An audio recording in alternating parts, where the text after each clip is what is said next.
भोपाल की हमारी बैठक आयोजित की गई है।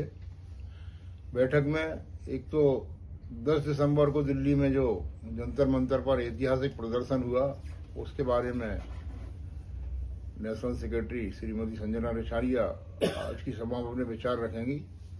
अभी दो चीजें हुई है। एक तो ये है कि आगामी 29 दिसंबर को हमारे संगठन को गोविंद सिंह असीवाल सम्मान मिलने जा रहा है। यह देश भर की ट्रेड यूनियनों में से एक यूनियन का पीएनटी वाले और सेंट्रल ट्रेड यूनियन के लोग सिलेक्शन करते हैं, और इस बार उन्होंने निर्णय लिया है कि 29 तारीख को हम लोगों को संगठन को सम्मान मिलेगा, और इसकी विधिवत सूचना सोमवार को शाम को मेरे को मिलेगी लिखित रूप में। तो ये एक अच्छी चीज है कि नेशनल लेवल पे जैसा हमारा काम चल रहा है, उसके बाद यदि कहीं पहचान मिली है पिछले 12 साल के काम की, तो वो अच्छी चीज है।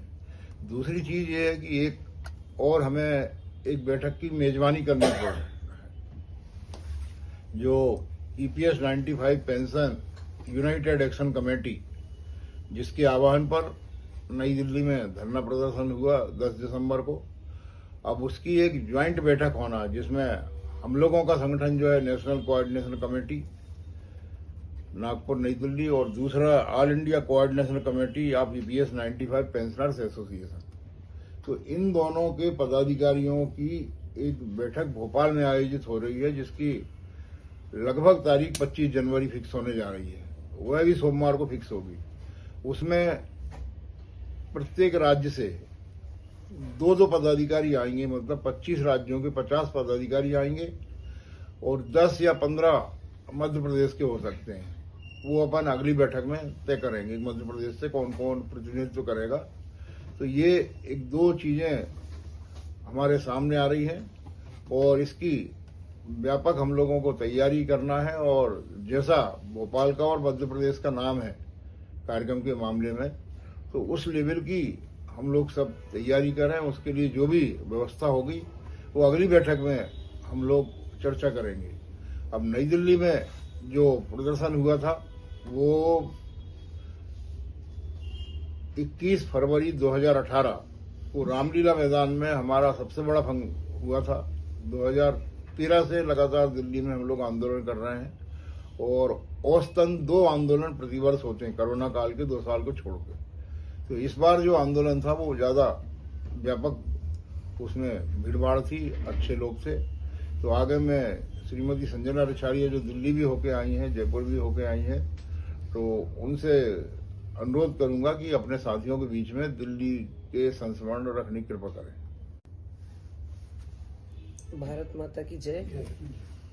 आदरणीय अध्यक्ष महोदय एवं समस्त हमारे संगठन के पदाधिकारी और यहाँ विराजमान मेरे सभी आदरणीय वरिष्ठों को मैं सादर वंदन करती हूँ। किंतु परंतु लेकिन यदि अगर मगर और काश नहीं करते, कुछ कर गुजरने वाले कभी बहानों की तलाश नहीं करते। और उसी पंक्तियों को चरितार्थ किया है हमारे दिल्ली के आंदोलन ने।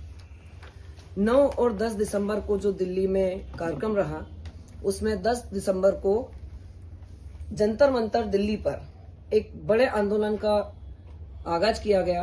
दिल्ली के 2 संगठनों ने मिलकर उसको जब किया, तो चूंकि प्रत्यक्षदर्शी होने के नाते मैं आप सभी के संज्ञान में लाना चाहूंगी कि वहां पर हजारों की संख्या में भीड़ इकट्ठी हुई थी। ये बहुत बड़ा आंदोलन साबित हुआ। अभी तक के जितने सम्मेलन हुए उनको हम निरंतर देखते आ रहे हैं, उनसे कुछ सीखते भी आ रहे हैं, और उसमें बढ़ोतरी हमेशा से हर बार की तरह बढ़ के होती है। इस बार वहां पर अनेक राज्यों से लोग आए हुए थे। पंजाब, हरियाणा, दिल्ली, बंगाल, कलकत्ता, महाराष्ट्र, तमिलनाडु, बहुत जगह से आए थे। मतलब करीब करीब ज्यादातर राज्यों से लोग वहां पर एकत्रित हुए, और बड़ी संख्या में आए, जिसमें महिलाएं भी बड़ी संख्या में आई थी। इस बार की उपलब्धि सबसे यही थी, मातृ शक्तियां वहां पर बहुत ज्यादा संख्या में आई थी, जो आप लोगों ने सोशल मीडिया के माध्यम से आप तक पहुंची भी होगी, आपके संज्ञान में भी आई होगी। वो आंदोलन हमारा कहीं न कहीं सरकार के दिमाग पर हम सभी की समस्याओं को लेकर जाने वाला है, और सरकार उसमें निष्पक्ष फैसला करने के लिए मजबूर होगी। या कहीं न कहीं हम अपने आंदोलनों के माध्यम से, हमारी बैठकों के माध्यम से, हमारे संगठन की एकता के माध्यम से सरकार पर इस चीज का दबाव बनाएंगे। और सरकार पर दबाव बनता जा रहा है।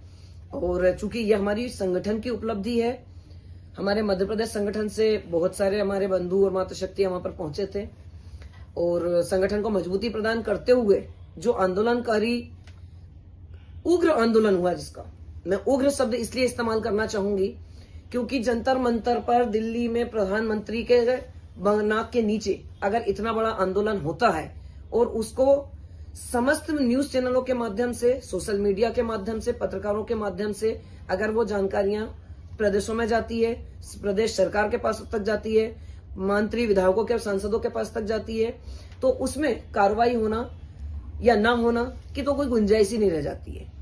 एक बड़े स्तर पर कार्रवाई होना प्रधानमंत्री को करनी पड़ेगी। हम उसके लिए आगे भी निरंतर प्रयासरत हैं। आदरणीय परसाई जी के संगठन के बैनर तले हम लोग सब जो हमेशा से जो कार्यक्रम करते चले आ रहे हैं, उस कार्यक्रम को निरंतरता प्रदान करना हमारा प्रथम उद्देश्य है।